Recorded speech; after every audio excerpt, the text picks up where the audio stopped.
Disney's Catacombs.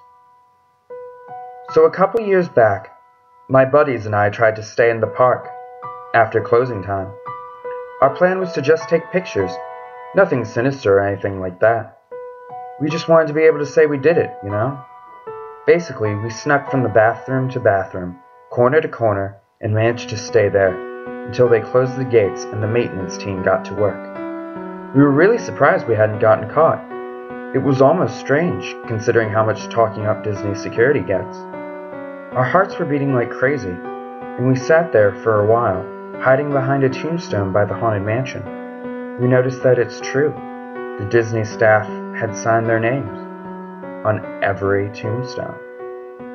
So finally, we got the courage to roam about, still being careful as to not be seen.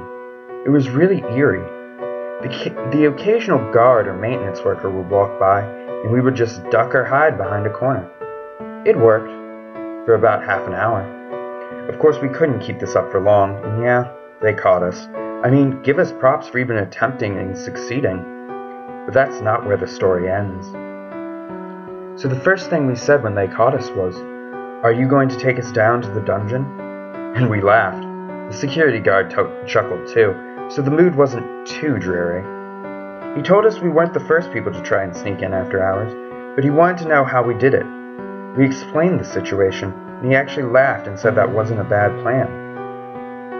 He told us he had to take us to the Disney jail to be further interrogated, which we thought was odd, but we figured from the beginning that if we had gotten caught, they'd take us down there. It might have been our plan all along. Maybe we wanted to see the Disney Catacombs more than we wanted to be in the park after hours. So he called for more workers to come and help escort us, and we went on our way towards Toontown. And then they took us down to this elevator, right into hell. The first thing we noticed was how expensive looking the elevator was. I don't know if that makes sense, but it's hard to explain. It was like a stainless steel interior with mirrors all around, and the floor was this tacky red carpeting, but it looked expensive. There were only 2 buttons in this elevator, not counting the emergency button. One said up, and the other said down. I had forgotten to mention that they never handcuffed us or zip-tied our hands. They just kind of walked beside us, expecting we'd follow. Not that we would have tried to make a run for it. I mean, these people seemed decent. Like, how were we supposed to know what was going to happen? The elevator stopped, and we started walking down this perfectly shining, bleach-smelling corridor. There were no doors on either side. It was just a plain, empty corridor. We walked for what seemed like an eternity, and no one was talking any longer. It was me, my friends, the security guard, and 2 other maintenance workers. Finally, we reached a heavy metal door that had a security code and a card reader. One worker put his card in, and the other typed a code on a keypad. I watched the code he typed in, 121566. I only remembered it because I found out later what its significance was, and it makes me laugh looking back. Strange.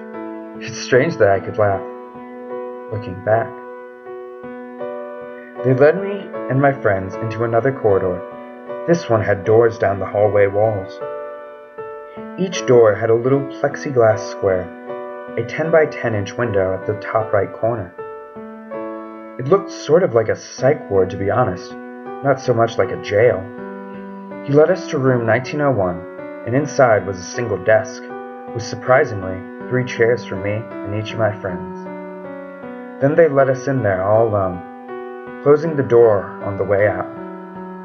We sat in the chairs like obedient little children and waited for them to return. But they never did. 2 hours went by, and no one came back for us. My buddy Tim went to the door, and surprisingly, it was unlocked. He didn't open it though. He worried there'd be a guard on the outside and that they'd think we were escaping, and we weren't looking for any more trouble. So about 25 minutes went by when we got restless and finally decided to leave the room. The hallway was empty like before, no signs of people, nothing. We started calling out, "Hello? Is anybody there?" No one answered our calls. We noticed surveillance cameras were placed above every door, and we got to wondering if there was any living soul in this place at all. We should have left right then and there, but then again, whoever does the right thing in these kinds of situations. Every door looked the same, and each one had a specific number above it. They weren't in order like, say, rooms 1 through 10. They were scattered numbers. For example, our room had been 1901, but the door next to it was 1205. We got to thinking and finally assumed they were just randomly chosen. We walked up the hallway and had no idea where we were going, what we were hoping to find, or even if it mattered. My other buddy, Guy, decided we should just leave. He said that if they really wanted us there, they'd have come back, and maybe it was just a scare tactic. Maybe they just wanted to trick us into thinking we were being arrested. We were waiting outside for us to laugh. I felt weary of the whole situation, and Tim was just quiet the whole time, nodding his head here and there. He was more interested in looking into the doors, little 10 by 10 inch windows. That wasn't a good idea. I tried to tell him, of course, but no one listens to reason when they're freaked out. And we were definitely freaked the fuck out at this point. The cameras above the doors were capable of motion detection and followed us as we wandered down the desolate corridor. A little red light at the bottom of the lens blinking each second. No noise filled the air. All we heard was each other breathing. Then it happened. We had reached the end of the hallway. Unfortunately, the door at the end had another pin code reader. I tried the pin from before, the one I saw them type in, but it was invalid. At that moment, the lights in the hallway shut off and we heard the doors. God damn it. I can still hear them to this day. The fucking doors opened, all lining up along the corridor.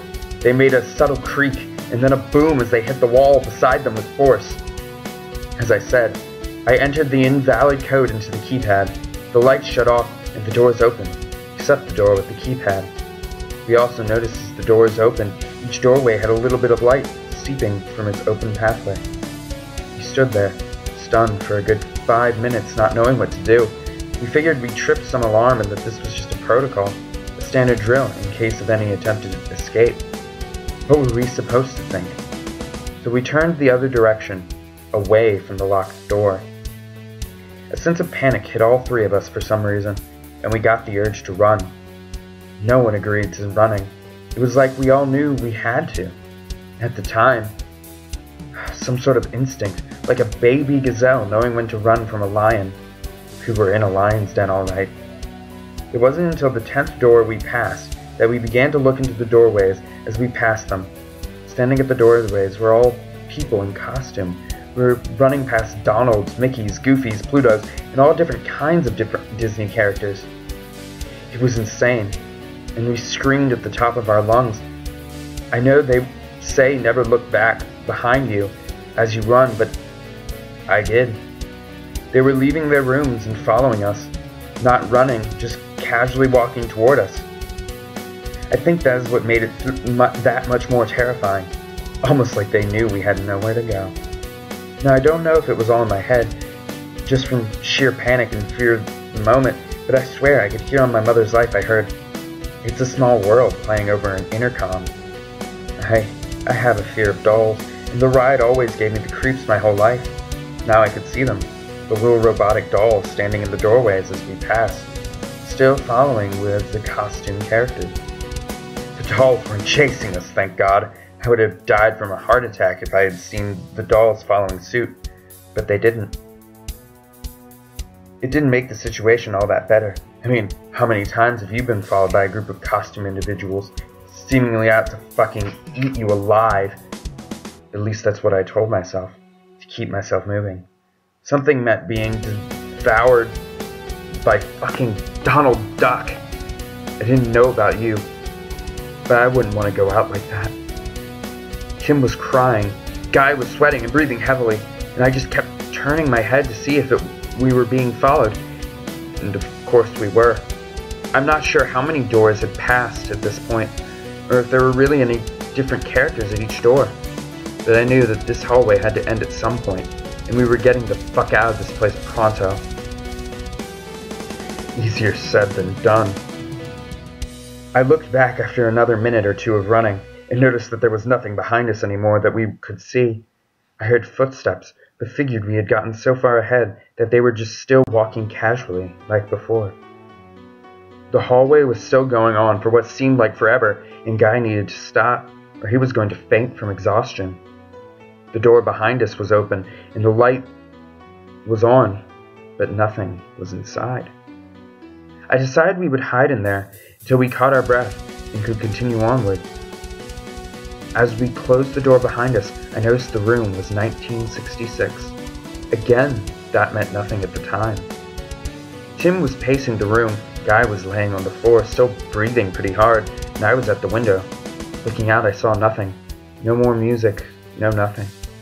It was dark out, and hard to tell for sure, but I figured I would have seen figures, shadows or something. Still, I had to keep watch. After 15 minutes or so, Guy said that he was good to go. Tim was the only one smart enough to pull out his new Razor cell phone. No signal, of course. He opened the door subtly, quietly, but heard no footsteps. Nothing was following us anymore, but we weren't taking any chances. We got back to running. It only took us another 7 minutes to reach the door, give or take. It had no keypad, and it was open. We entered the corridor from before, and thank God there were no doors. We ran for the elevator and got in, pushed the up button and stood there, looking at each other dumbfounded as to what had just happened. None of us spoke. We waited till the elevator opened back into Toontown and started making our way for the front gate. We kept a low profile, using the same duck and hide technique that had gotten us this far from the get-go. Maintenance workers and security guards were still about, but we couldn't take any more chances. Finally, Tim lost it and took off in a sprint. I couldn't imagine what I set him off until I looked and saw that everyone in the park just stood there, staring at us with blank faces. We heard a voice over the intercom explaining that 3 fugitives had escaped from captivity and we needed to be escorted back into the jails below. We booked it, catching up to Tim. Costume characters appeared from the shadows. Workers and guards were chasing after us. Everyone was sprinting for us. I couldn't see well, but I imagined drool dripping from their jowls. They wanted us back down there. We had escaped, and they were pissed. The gate was just ahead. The creepiest thing about it was that besides the voice over the intercom, the park was dead silent. No chat from the workers could be heard, even now, as we were running for what we assumed was our lives. From the characters, the workers, the guards, no one bothered to shout after us. No one yelled, no one said stop. Nothing. Just footsteps and the occasional cough from Guy. As we made it past the park's front gate, we didn't stop until we got to the parking lot. Our car was gone, and we were left scratching our heads. We continued running down the road, which went on for miles, stopping occasionally for us to catch our breath. We made it to a little corner store, where Tim used to sell to call a taxi cab. When it finally arrived, we took the cab back to the hotel we were staying at, paid the fare, and went up to our rooms. In the end, the next day, we got a call from the hotel's front desk, so we headed out downstairs. There were officers waiting for us. They said our car had been impounded and we needed to pay the fine. They didn't ask us any other questions, and we didn't bother telling the police anything that had happened. Even now, on this random board, people who don't have a reason to disbelieve me don't believe me. So how come an officer of the law be expected to? We didn't bother. We simply paid the fine and drove home. We didn't talk about what happened the whole drive back. It wasn't until a couple of weeks later that I got myself to search up the numbers. Curiosity, I guess. As you all know, Walt Disney was born December 15th, 1901. The room we were in was 1901, and the door next to it was 1205. He also died December 15th, 1966, which was the key code that the worker had put in to lead us into the main corridor. What a strange coincidence, I decided. Whether any of that was real or all, I couldn't tell you. Maybe our imaginations just ran wild. We were tired. It was around 1 a.m. when we made our escape, So it's plausible that the answer's... I'll never forget it, though. And I haven't been back since. 13 tales you have heard of horror, all stemming from one source. Happy Halloween, everyone.